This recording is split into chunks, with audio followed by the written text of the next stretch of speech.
저는 이 빌레몬서를 보면서 그런 생각이 갑자기 들었어요. 한 사람의 변화라고 하는 것은 한 사람의 결단으로 이루어지는 것이 아니라 복음은 모든 사람들에게 미친 하나님의 영광이라는 생각이 들었어요. 오네시모라고 하는 한 인생 가운데 복음이 들어왔고 또 뭐 바울에게도 들어왔던 이 복음, 빌레몬에게 들어왔던 이 복음이 단순히 한 사람의 개인적인 이야기로 끝나는 것이 아니라 연쇄적 엄청난 사건을 일으키는 것이다 라고 하는 게 이 빌레몬서의 가장 큰 핵심이라는 생각이 들었습니다. 바울 서신 중에서 제일 개인적인 편지가 빌레몬서, 오늘 읽었던 말씀이잖아요. 우리가 함께 나누었던 이 말씀인데요.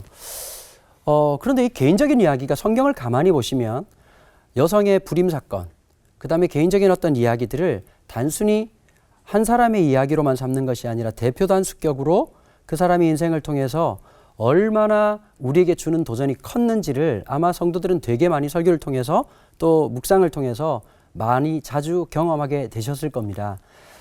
저는 이 빌레몬서를 보면서 그런 마음이 들더라고요. 복음의 역사는 제도를 바꾸고 세상의 시스템을 바꾸는 것이 아니라 그 시스템보다 앞서간 우리의 믿음을 통해서 세상의 시스템이나 제도나 정치적인 이데올로기를 뛰어넘고 더 진보적으로 역사하는 것이 하나님의 복음의 역사가 아닌가라는 생각을 하게 되었습니다.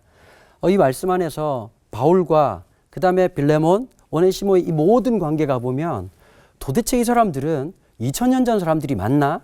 지금도 이 갈등과 어려움 속에서 얼마나 멋있게 그리스도인으로서의 인격과 그리고 하나님 주시는 그 복음의 서로의 존중과 존경과 인내라고 하는 것이 기가 막힌 메커니즘으로 빚어진 것이 오늘 이 말씀이 아닌가라는 생각을 하게 되었습니다. 우리가 참 배워야 될 기술 중에 한 가지가 있다면 바로 이런 복음 안에서의 갈등을 해결하는 가장 중요한 요소이지요. 아이들의 변화는 부모의 변화가 먼저 선제되지 않고선 절대 일어날 수 없는 일이지 않습니까? 저는 지금도 복음의 능력을 믿습니다. 그렇기 때문에 우리 또한 끊임없이 바뀌어져야 됩니다. 목사인 저부터 바뀌어야 되고요. 사역자들이 바뀌어야 되고요. 어른들이 바뀌어야 되고요. 끊임없이 변화를 통해서 그 변화를 함께 누리는 복이지 한 사람의 변화로 끝나버리는 일은 절대로 아니라는 생각이 오늘 이 말씀을 통해서 굉장히 많이 들게 돼요. 베위드 선교란 베위량 선교사님이라고 해요. 이 대구 경북 지역에 아주 중요한 선교 사역을 했던 선교사님이 계셨습니다. 우리가 알고 있기 훨씬 이전에 노예 우리 제도가 있었던 그 상황에서도요. 대구 경북에 복음이 들어오고 어떤 일이 벌어졌냐면 권원중이라고 하는 한 신앙인이 있었는데 이 사람이 나중에 장로님이 되세요. 집안에 있는 모든 노비들을 법이 정하지도 않았는데 해방을 시킵니다. 복음의 능력이었죠. 교회는 참 좋은 것입니다. 예수 믿으면 너무 좋습니다.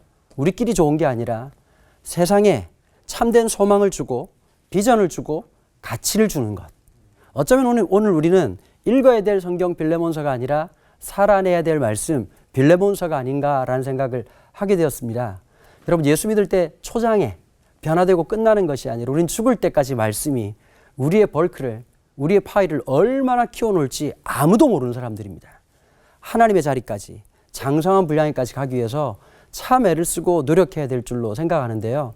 이렇게 말하고 있는 제가 제일 안 되고 있다는 걸 요즘 우리 아들 보면서 많이 느낍니다. 고등학교 2학년인데 자꾸 어떤 마음이 드냐면 저거 십자가에 못 박아야 되나 이런 생각이 자꾸 듭니다. 근데 제가 아들하고 같이 얘기를 하면서 그런 말을 했었어요. 신원아, 아빠는 분명히 네 안에 복음의 역사가 있는 줄 믿는다. 겨자씨 하나 일이라도 있지 않겠냐? 하다못해 코딱지라도 있지 않겠니? 근데 그 복음의 역사가 나를 바꾼 것처럼 우리 아들을 바꿀 거라고 아빠는 분명히 믿는다. 가장 중요한 게 저와 아내의 변화더라고요. 아이를 보면서 그렇게 많은 청소년 집회를 하고 그렇게 많은 일들을 했다고 생각했는데요. 정작 안 되고 있는 내 모습들. 우리 아이에 대해서 그렇게 못하고 있는 내 모습들. 이놈이 바뀌었으면 좋겠다. 좀 철 좀 들었으면 좋겠다가 아니라 제가 아빠로서 철이 들고 목사로서 철이 들고 변화가 되는 것. 여러분 이 빌레몬서는 한 사람의 변화가 아니라 복음이 가져다주는 이 놀라운 교회의 종합 선물 세트 같은 변화. 이번 우리 모두에게 이 말씀이 우리의 삶을 주님 부르시는 그날까지 끊임없이 그 변화의 영광스러운 자리에 서게 되는 축복이 있기를 간절히 소망합니다. 기도하겠습니다. 하나님, 우리 모두 다가 오네시모 같은 존재였고 그리스도 예수를 비방했던 사울이었으며 주님의 마음을 그렇게 찢어지게 만들었던 죄인 중에 괴수였음을 우리가 기억합니다.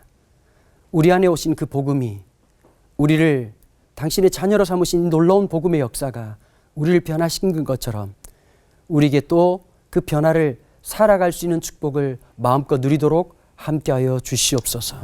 하나님, 그래서 세상의 제도나 세상의 시스템보다 뛰어난 이 복음의 영광을 누리며 살아갈 수 있게 날마다 주의 성령으로 충만케 하여 주옵소서.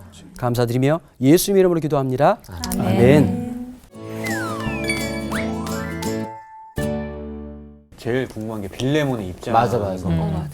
오네시모가 나중에 에베소 교회 지도자가 됐다는 걸 보면요, 선악에 대한 자신을 배신한 노예가 그 편지를 들고 다시 찾아왔을 때 또 받아줬고 노예 신분까지도 이걸 풀어준 건데 빌레몬의 용서는 과연 어디서 나왔는지 그 제일 궁금한 거를 강원도 목사님께서 해주시죠. 보통 이제 목사님들 얘기하는 게 뭐 성령님이 하셨다면서 설명이 필요 없지만 저는 그렇게 생각해요. 타인에게서 자기를 발견했을 때라고 생각해요. 전혀 생면부지, 그 다음에 나랑 다른 존재인데 그 타인에게서 나를 발견할 때 그런 내가 받아졌다는 그 감격과 그 은혜를 늘 잊어버리고 살았던 나인데 그 타인 속에서 주시는 그게 설명할 수 없는 하나님의 놀라운 신비. 마치 그 에서가 야곱을 다시 20년 만에 끌어안았던 것처럼 복음의 능력이라고 하는 게 우리의 상처, 우리의 아픔을 타인에게서 내가 나를 발견하고 그의 연약함, 그 사람의 그 죄성, 그 다음에 그 사람의 그 깨어진 모습 속에서 내가 별개의 존재가 아니라 그런 나였다는 걸 받아들입니다. 사실은 복음이 우리가 되게 하는 능력은 타인이 아니라 타인 속에서 내가 있음을 아니까 우리가 되는 거잖아요. 그렇죠? 그런 놀라운 능력이었을 거라는 생각을 하게 됩니다.